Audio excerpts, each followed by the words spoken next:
ඉපදුනාම මේ ජීවිතේ කවදම හරි දවසක කවදම හරි මොහොතක අපි ආදරය කරන අපේ සමීපයන්ගෙන් අපිට දුරස් වෙන්න වෙනවා. අම්මා, තාත්තා, සහෝදර සහෝදරයෝ මේ හැමෝගෙම දුරස් වෙලා දුර ඈතකට නව ජීවිතයකට ගමන් කරන්න වෙනවා. ඇත්තටම ඒ වෙලාවේ ඒ මොහොතේ දැනෙන ඒ හැඟීම වචන කරන්න හරි අමාරුයි.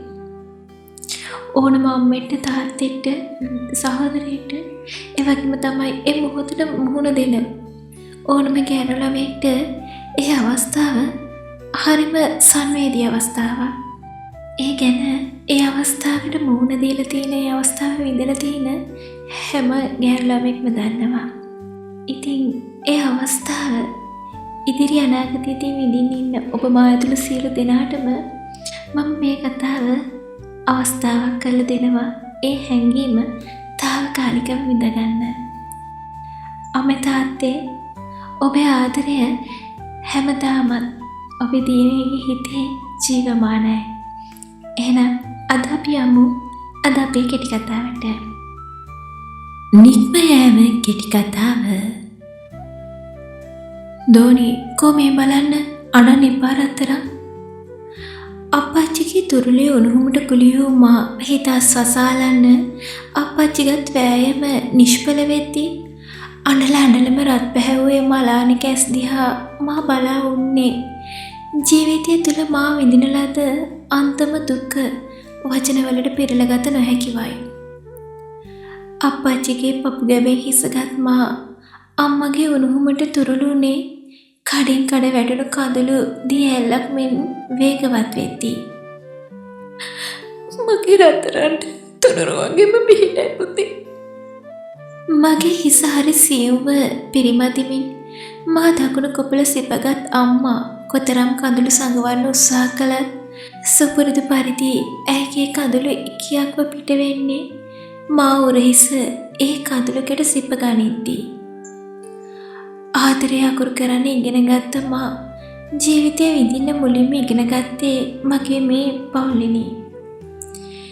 ජීවිතය හරියාකාරව රස විඳින මට මේ ලෝකයේ ඇති එකම සහ වටිනාම සම්පත මගේ මේ පුංචි පවුලයි.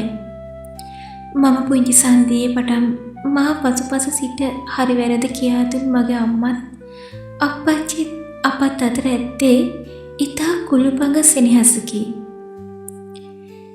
කිසි දිනක නිවසින් පිට දිනක්වත් ගත නොකරන මා අද දින නික්ම යන්නේ අවුරුදු 2මාරක් වන මගේ ආදරය හා නව ජීවිතයක් ආරම්භ කිරීම සඳහායි. මම තිලිනි රසංකා අවුරුදු 24ක හුරු බුහුටි තරුණියක්. ගොඩක් පැහැපත් දිදුලන සමකට හිමිකම් නොකියන මා කැරලි කොණ්ඩයක අයිතිකාරණියක්.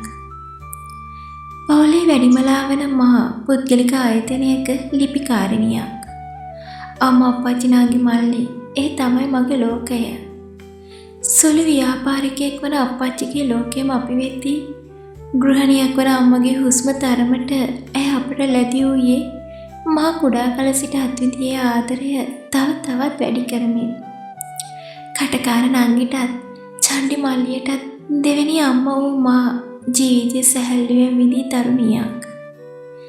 උසස් පෙළ අවසානය සමග අවුරුදු කිහිපයකින් පෙම්වතියක් වූ මා අතගත් ඔහු ගයා රත්නායක. මාමේ නගිලට පිටත් වෙන නැකත ළඟයි.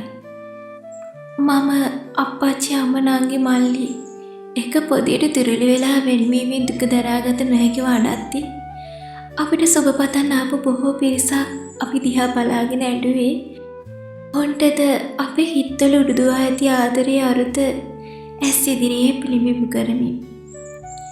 ජීවිත කාලයම මාව සතුටින් තියන්න පොරොන්දු දුන් මගේ මහත්තයාත් අපිත් එක්කලා තරඟයට අඬන්න ගත්තේ මගේ කඳුළු ඒ හිත අසරණ කර නිසා විය හැකියි.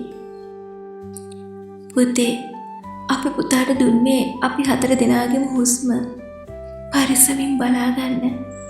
ඒ හිත චුට්ටක්වත් රිදන්නේ නැතිව පුතේ. මගේ ලොකු කෙල්ල මෙච්චර ලොකු වෙලා කියලා මට මෙච්චර කාලයකට දැනෙලා නැහැ. කොච්චර හිත හයිය කරන් හිටියත් පුතේ මේ කෙල්ල පොඩ්ඩක් සැර කරත් ඉක්මනට ගැසෙනවා පුතේ. ඒ නිසා මගේ කෙල්ලට සැර කරන්නේ නැතිව වැරදි අඩුපාඩු කියලා දෙන්න. එතකොට මගේ දරුවෝ මේ දේවල් හදාගනි. මගේ අත මහත්තයාගේ අතොඩින් තියලා මගේ නළල සිපගත්ත අප්පච්චි මහත්තයාගේ පිටට තට්ටුවක් දාලා ඒ කිව්ව වචන මගේ කන් අස්සේ දෝංකාර දෙද්දී මාළේට තුරුළු වෙලා අඬන අම්ම දිහාත් පොඩි අක්කට වාර වෙලා ඔහේ බලාගෙන අසහින් ඉන නංගි දිහාත් බලලා මම කඳුළු අස්සේ hina වෙන්න වෑයම් කරේ. ඒ හිත් අස්වසන්න පොඩි උත්සාහයක් ගනිමින් අප්පච්චිට මාව ජීවිත කාලෙම ඒ වගේම සතුටින් තියනවා කියලා පොරොන්දු මහත්තයා නැකතට මගේ අතින් අල්ලන් ඉදිරියට යද්දී උත්සව ශාලාවේ වාදනය වූ ඒ ගීතයට මගේ කඳුළු ආයමත් අලුත් වූයේ නිරායාසයෙන්. දෙනෙතේ කඳුලක් රහසින් මුමුණයි මෞනි පියාණනි සමුගන්නාදා පුංචිම දවසේ සිට මා රැකගත් ඔබේ දෙපා යුග වදිනෙමි සැමදා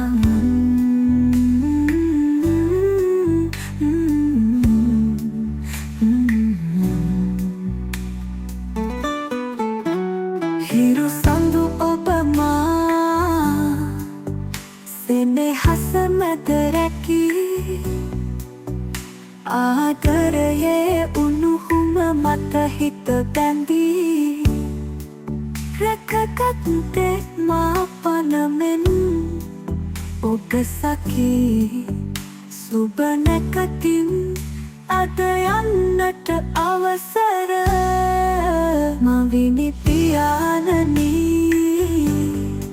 ඔබේ සුදු දෝනිට නැකතට අනුව පිටමං වෙන්න මංගල රියාසලට මගේ ඇස් ඒ ඇස් සොයද්දී මහත්තයාගේ දෑතින් මිදුණු මා ආපසු හැරී සෙනග අස්සෙන් හැව්වේ ඒ රූ හතර. අම්ම තාත්තට වාරු වෙලා සාරිපුටින් මුව ආවරණය කරගෙන අඬද්දී තාත්තා අම්මව තුරුළු කරන්න ඇඬුවේ මට ඒ ඇස්වල කඳුළු වසන් කරන්න බොරු හිනාවක් මූණට අහඩුඩ කරගනිමින්. යාළුවන්ට මැදි වෙලා හොඳටම අඬන මල්ලිව දැක්කම මට මතක් වුණේ මීට දවස් කිහිපයකට කලින් ඔහු කිව්ව කතාවක්. ඒ මල්ලි ඒක නෙවෙයි මම යන දවසට ඔහෙත් අඬනවද හලෝ? තමසට පිස්සුදෝයි. තමස යන දවසට මම තමයි වැඩිම සෙලිබ්‍රේට් කරන්නේ. ඔන්න බලනකො. මල්ලිගෙන් ඇස් මුදවගත්ත මම ඊළඟට හෙව්වේ මගේ පිස්සු කෙල්ල. සෙනගස්ස කොච්චර හෙව්වත් ඒ රූපේ හොයාගන්න බැරි වුණු තැන අප්පච්චි දිහා බලපු මන් ළඟට ආපු අප්පච්චි මගේ අතින් අල්ලගෙන මාව කාර් එකට නග්ගලා පරිස්සමෙන් ගිහින් එන්න ලොකු දුවේ කියලා ඈතට ගියේ. මම ඒ රූපය දිහා බලාගෙනම ඔහුට සමු දෙද්දී සියලු දෙනාගේම රූපයන් බොඳ වෙලා නොපෙනී යනකම් ඒ දෙස බලා සිටි මා එලෙසම පිටිපස්ස ෂීට් එකට හේතු වූයේ අතීත මතක අතරමං වෙමින්. අපි කොච්චර ලොකු වුණත් අපේ දෙමාපියන්ට අපි පුංචි ළමයි. ඒ ඔවුන්ගේ හිත්වල අපි වෙනුවෙන් උපන් ආදරයේ හැටි මම කොච්චර නිදහසක් අත්විඳින්නේ නැද්ද? මොකද මගේ අප්පච්චි අම්මා අපිව කවදාවත් කිසිම තැනක හිර කරේ නැහැ. අපි පස් දෙනා ගොඩක් කාලයක් ගත කරේ එකට. රණ්ඩු වෙනවා තරහ වෙනවා ඒ හැමදේම ඒ වෙලාවට විතරයි. රණ්ඩු වෙලා විනාඩි කිහිපයකින් ඒ හැමදේම අමතකයි. ආයෙත් කතාව. අපි නිදහස ලැබෙන හැම වෙලාවෙම සෙල්ලම් කරනවා. චිත්‍රපටි බලනවා, කට්ටිය රණ්ඩු වෙවි කෑම හදාගෙන කනවා, පිල් බෙදිල සෙල්ලම් කරලා පෙරදුණු පිළට විහිර කර කර නටනවා. ඔව් ඇත්තමයි. අපි ගොඩක් එකින් එකාට ආදරෙන් සෙනෙහසින් බැඳලා හිටියේ. ඒ ආදරය අද හෙට අනිද්දා හැමදාටමත් එහෙමමයි. සුදුමැණික කන ළඟින් ඇහුණු මහත්තයාගේ කටහඬට අවදි වුණු මම ඒ පපුව අස්සට ගුලි වුණේ මම නිසා ඒ ඇසුත් අද කොච්චර දෙමින් නැද්ද කියලා හිතාගෙන. ඔව් ආදරය කියන්නේ කවමදාවත් මැකෙන්නේ නැති දෙයක්. ඒක හැම බැඳීමකටම අදාළයි. නෙමි